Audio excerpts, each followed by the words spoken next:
berjumpa lagi kita di channel Cikgu Nio AC. Baik, kali ini video cikgu berkaitan dengan sejarah tingkatan 2. Tajuknya adalah bab 10, Sarawak dan Sabah.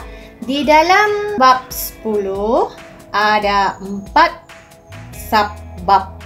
Untuk video kali ini, cikgu akan berkongsi tajuk 10.1 Sarawak dan Sabah dalam alam Melayu.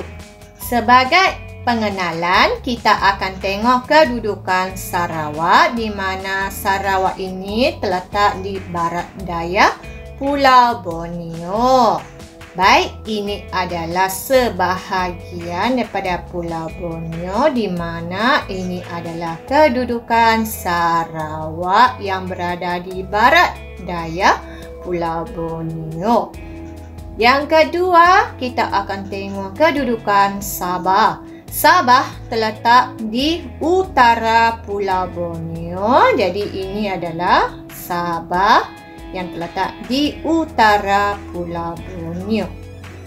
Sarawak dan Sabah ini muncul seiring dengan kerajaan alam Melayu, iaitu Funan, Champa, Sriwijaya, Angkor, Majapahit, Kedah Tua dan juga Ganggang Nagaran. Kerajaan alam Melayu ini telah memberikan dan mendedahkan Sarawak dan Sabah ini kepada perkembangan dari segi perdagangan dan juga keagamaan.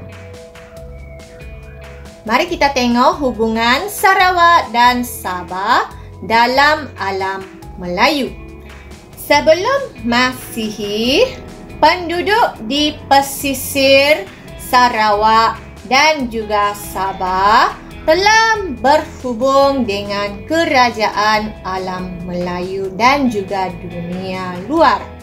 Antaranya adalah dengan kemunculan pusat pembuatan tembikar yang terletak di Kuannya, Sarawak, dan juga Bukit Tengkorak Sempurna, Sabah.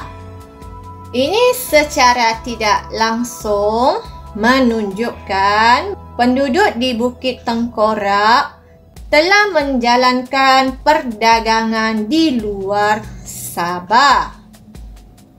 Pada abad ketiga, pelabuhan di Cupo yang terletak di utara Sabah telah menjadi pusat ekspor besi kepada kerajaan Funan dan juga kerajaan Champa.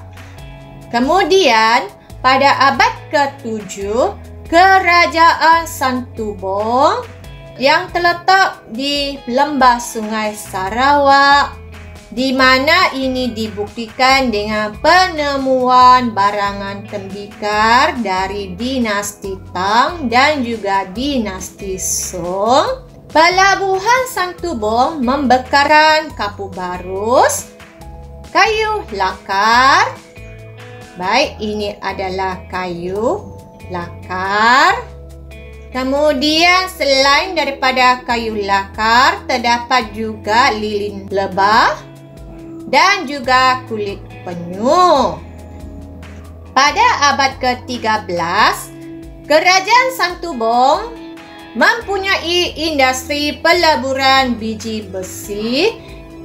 Terdapat juga pusat perdagangan lain, iaitu di Gendong, Bukit Sandong dan juga Kalka, di mana pusat perdagangan ini menjalankan perdagangan dengan Siam dan juga China. Kepesatan perdagangan di Sarawak dan Sabah telah menarik kerajaan alam Melayu untuk meluaskan pengaruhnya. Antaranya adalah Sriwijaya, di mana Sriwijaya telah meluaskan pengaruhnya di selatan Sarawak bagi tujuan mengawal perdagangan di Laut Cina Selatan. Selain dari Sriwijaya, Majapahit juga telah meluaskan pengaruhnya di Sarawak dan utara Sabah, di mana buktinya adalah dengan penemuan gendang gangsa jenis moko di Pulau Bangi, Sabah, di mana gentang ini telah dibuat di Pulau Jawa. Baik, ini adalah gambar gendang gangsa tersebut. Secara tidak langsung, ini telah membuktikan wujudnya hubungan perdagangan antara Kerajaan Majapahit dengan penduduk di utara Sabah. Namun demikian, apabila Majapahit mengalami kemerosotan, ini telah membawa kepada perkembangan Kesultanan Melayu Brunei dan juga Kesultanan Sulu. Pada abad ke-14, Kesultanan Melayu Brunei telah menjalinkan hubungan dengan Kerajaan Sambas yang terletak di Kalimantan. Melalui hubungan ini, Kerajaan Sambas menyerahkan wilayahnya di Sarawak kepada Kesultanan Melayu Brunei. Selain dari itu, Kesultanan Melayu Brunei juga meluaskan pengaruhnya ke utara Borneo. Pada ketika yang sama juga, Kesultanan Sulu juga meluaskan pengaruhnya ke pantai timur laut Borneo. Kemunculan Kesultanan Melayu Brunei telah melemahkan kerajaan Melayu yang lain seperti Santubong, Kalka, Samadong dan juga Melano. Ini adalah disebabkan oleh Kesultanan Melayu Brunei mula menjadi tumpuan para pedagang. Pada abad ke-15, Kesultanan Sulu telah muncul dan menjalinkan hubungan perdagangan dengan utara Sabah dan seterusnya meningkatkan perdagangan di kawasan tersebut. Antara barang dagangannya adalah hasil laut dan juga hasil hutan, terutamanya sarang burung yang menjadi tarikan kepada pedagang dari China. Pada abad ke-19, berlaku kemerosotan Kesultanan Melayu Brunei dan juga Kesultanan Sulu. Ini adalah disebabkan oleh persaingan dengan kuasa-kuasa barat yang datang ke rantau alam Melayu.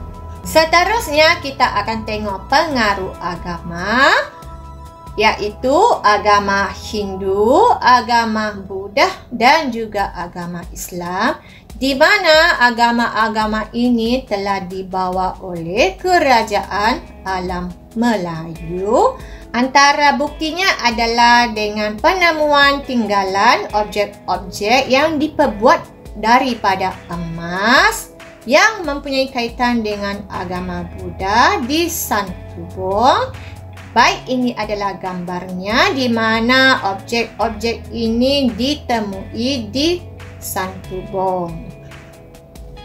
Yang kedua adalah penemuan patung Ganesha di Limbang. Selain dari itu, Kesultanan Melayu Brunei telah menyebarkan pengaruh agama Islam kepada penduduk di pesisir pantai Sarawak dan Sabah, terutamanya kepada orang Melayu dan juga Melanau. Bagi Kesultanan Sulu pula, pengaruh agama Islam telah disebarkan ke pantai timur Sabah. Sebagai rumusan, hubungan Sarawak, Sabah dengan Kerajaan Alam Melayu dan juga pedagang-pedagang luar telah menunjukkan sikap terbuka penduduk Sarawak dan Sabah dalam menerima pengaruh-pengaruh luar. Secara tidak langsung, ini dapat memajukan perdagangan dan juga menunjukkan sikap toleransi dalam penerimaan agama. Baik, cikgu rasa setakat ini saja perkongsian video kita pada kali ini. Semoga video ini dapat membantu anda dalam lebih memahami tajuk ini. Sekiranya video ini dapat membantu anda, cikgu harap anda dapat kongsikan kepada rakan-rakan anda yang lain. Sampai jumpa lagi. Bye.